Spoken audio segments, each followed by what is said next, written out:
Good day everyone, we are the Group 2 and our topic is Unit 7, Why Does the Future Not Need Us? So, why does the future not need us?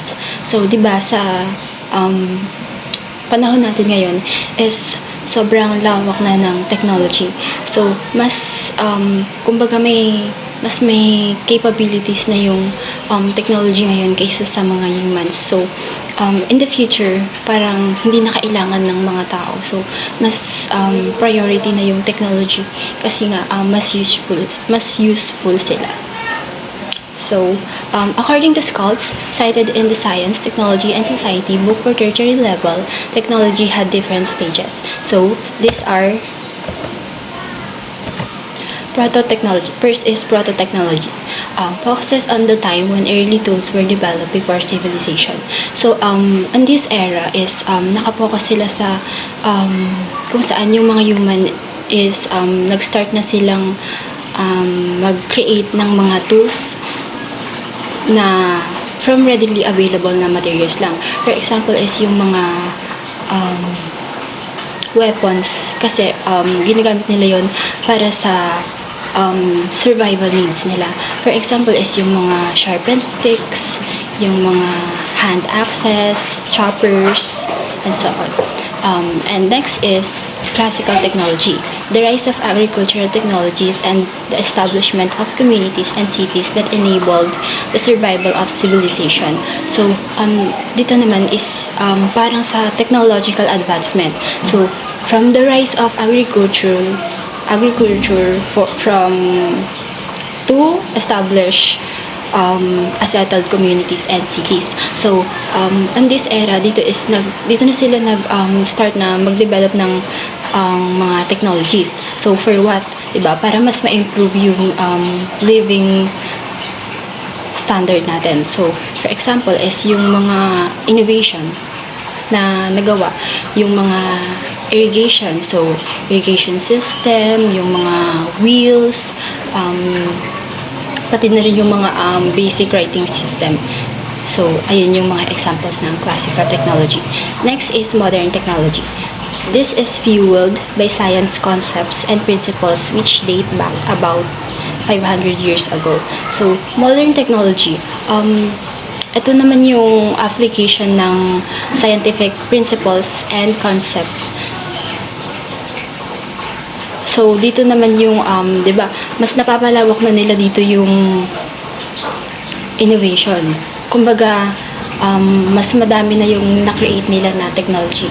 For example is yung mga printing press, telescope, and also yung mga steam engine and machineries. So, next is postmodern technology.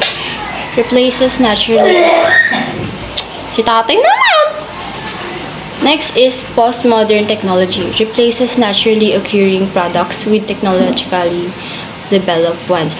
So, dito sa postmodern technology is, dito naman yung nakafocus sila sa pagbabago ng isang bagay or ng isang product. So, from naturally to a new developed ones.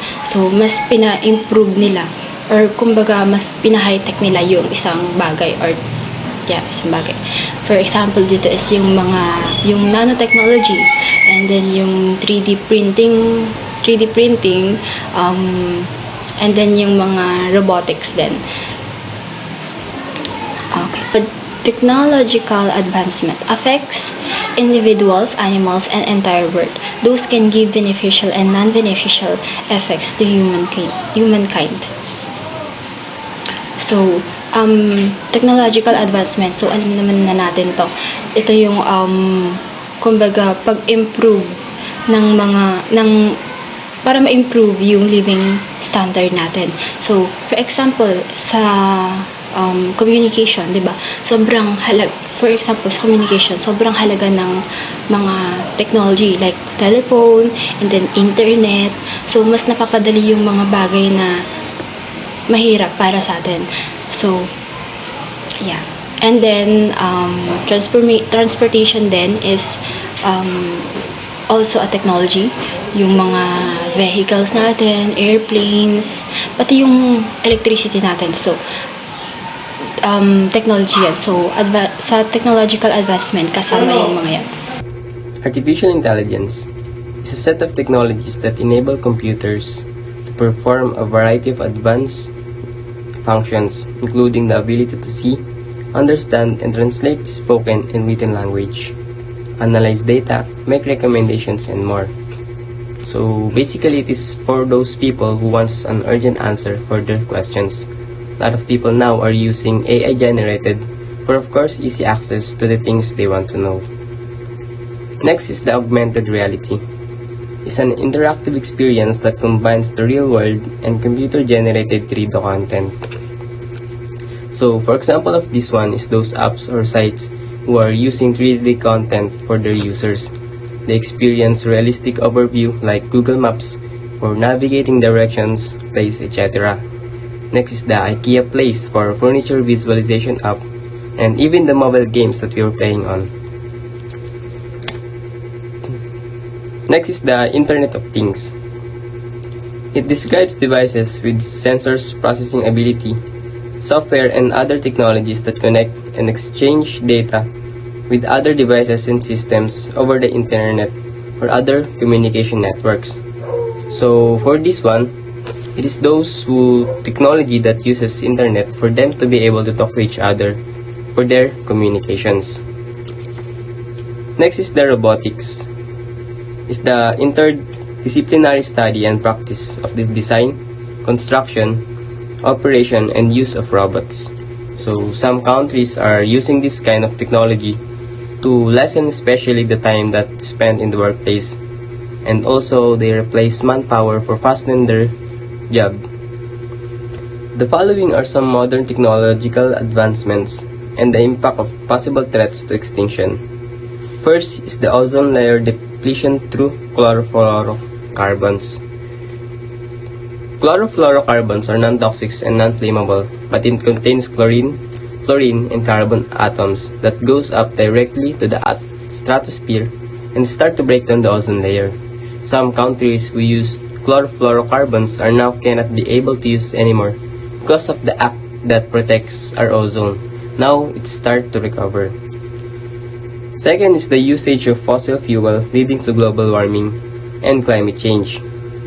The usage of fossil fuels such as coal, oil, and natural gas is a significant contributor to cause global warming and climate change. Third is the nuclear war and nuclear contamination.